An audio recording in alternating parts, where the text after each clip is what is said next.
Okay, earlier I mentioned the light bulb going off in the head thing as an analogy for the light of truth, kind of lighting up our minds. And I want you to think about that for a minute.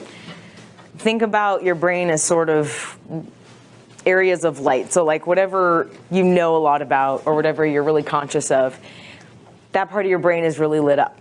There's a lot of knowledge there in that area. Think of maybe something you're ignorant on as, you know, maybe a dimmer part of your brain, maybe something you know less about. So to go with that analogy, there's parts of my brain that I'm aware of are dimmer than other parts in certain areas of knowledge. For example, I'll just take cars. I know the basics of how to take care of a car. I know some of the things that wear down on it.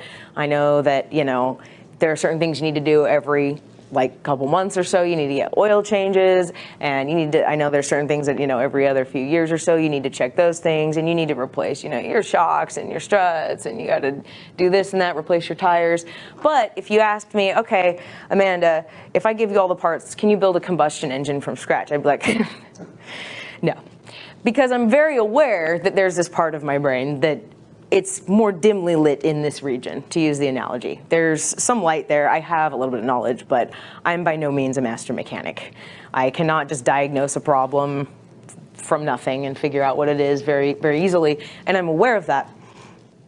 However, how many of you had the experience of when you woke up to understanding this, it was overwhelming because before you understood this, you didn't even know that you didn't know this, right?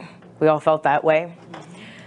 So it wasn't like, oh, I'm aware that I don't know very much about this thing called philosophy. I should look into it. It's more like we accidentally stumbled onto this part of our brain where there wasn't darkness, like there just wasn't anything on.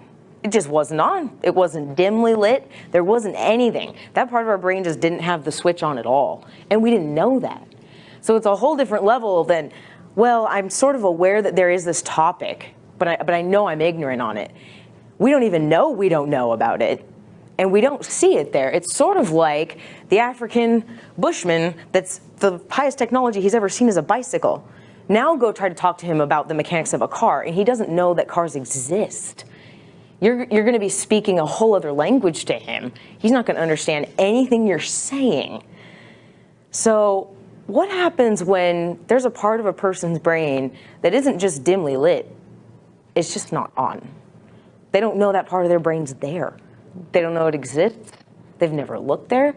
How do you not only get somebody to see that there's a part of their brain they've never even looked at that's not turned on, much less light it up from total darkness?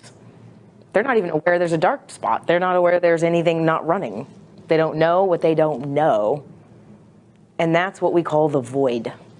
And here's how we deal with the void.